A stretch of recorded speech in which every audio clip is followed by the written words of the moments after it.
you one of my new recipes, how to make delicious whole wheat bread. So we're gonna start with some yeast and a secret ingredient which I've showed you before, I've cooked with before, which is milk whey.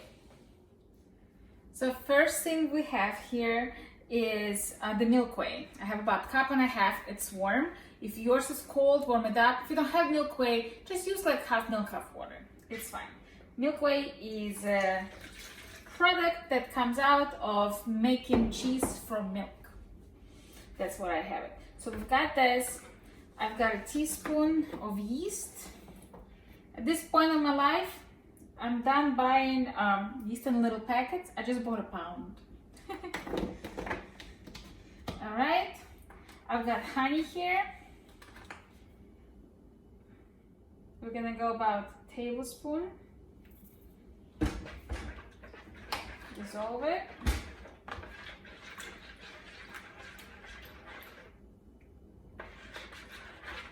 Give me a second, I'll be back. I need to dissolve this. Then we're gonna add about a teaspoon of salt. Our salt is stuck. About a teaspoon or less. So you can do less, you can do a little more. And our next ingredient is going to be whole wheat white flour. That's what I have. You can use whatever you want. I have a cup measure right here. Okay. And we're going to start with the cup. 2 cups. And now we're going to realize I don't have anything to mix it with. It's better. Piggy spatula. You gotta have a good spatula. Piggy is really good. I'm just gonna mix it. So if it's your first time working with yeast, or if you're using active yeast, I believe you need to make sure it goes into reaction. So when you add your liquid ingredient to it, the whatever one ingredient you're using, and a little sweetener, if you're using honey or sugar, and then you gotta let it sit for about 5 or so minutes to make sure. Look at this beauty.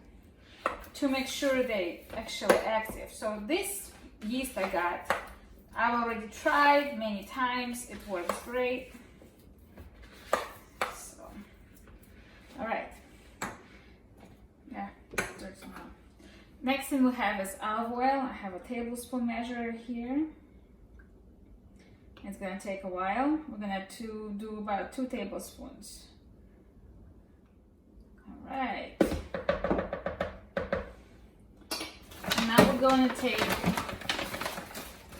about 1/2 cup of flour here. Add some, and this is where I'm going to use my hands. Ooh, it's sticky. Add more. And start kneading my dough.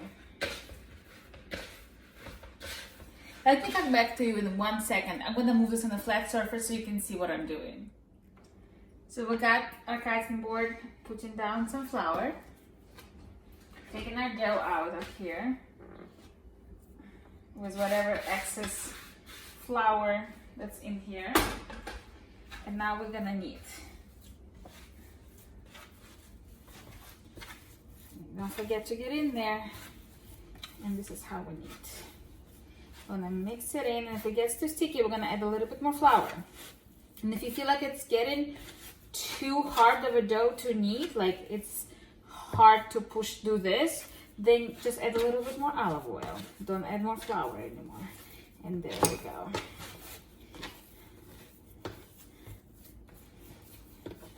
I used to use a stand-up mixer for this. It's getting a little sticky. Not anymore. So I'm gonna do this for a few minutes and I'll come back to you. So I kneaded the dough for a couple minutes or so, and I added at the end, I added a little bit of olive oil so you see it's a little glistening. And this is how soft you want it. See? It gives in, but it comes right back. This is what you're looking for. You're looking for stretched gluten. That's what it is. So our bowl is kind of greasy still. It's dirty, but I'm okay with that. We're gonna put it in here. Just gonna put it in. We're gonna find a clean towel. We're gonna cover it, and we're going to time an hour. So we're gonna come back after an hour. We're gonna punch it down, form the bread, and let it rise again. So I'll see you in an hour. We're almost done. So as an hour had passed, let's check out our dough. Looky there. This is beautiful. So we're just gonna take it. Look at that. I'm gonna knead it just a little bit right here in the bowl. Just a few, good. If you're using a stand-up mixer, I go ahead and just do it really like for a while the first time. I would say like 5 minutes, so you don't have to do the second time. But I'm going to just a little bit. Look at that dough. This is the real deal. All right, so here I've got loaf pan with parchment paper. So I'm gonna kind of, sort of form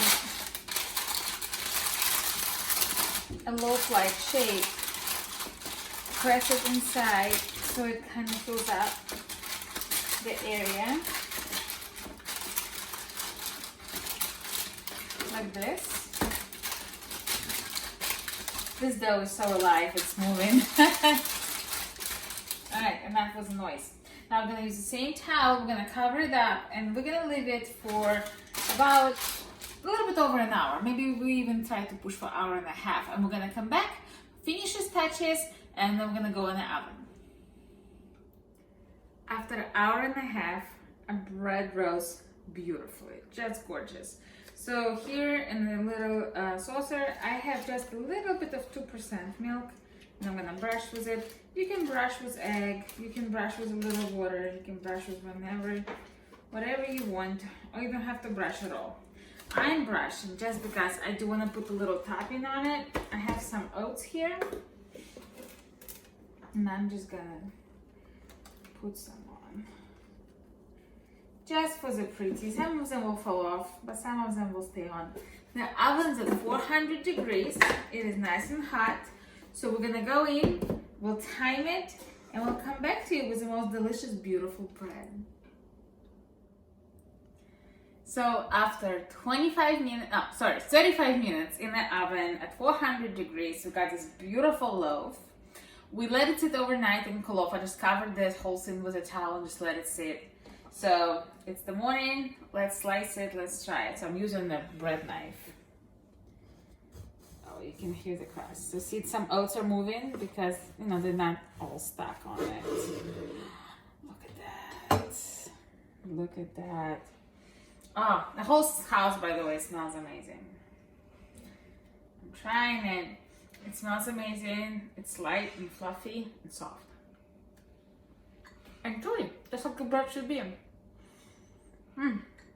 It's perfect. It's so good. It's great for sandwiches because, you know, the size of it, it will get a little bit bigger as you go to the middle. This is so good. I love it with a little butter. I'm not supposed to eat it. And cheese, and Eric likes it with a lot of butter and cake. We are a little spoiled. Anyway, I'm Zhenya. This is Zhenya's Kitchen. Don't forget to subscribe for more recipes. And this is my take on my new bread.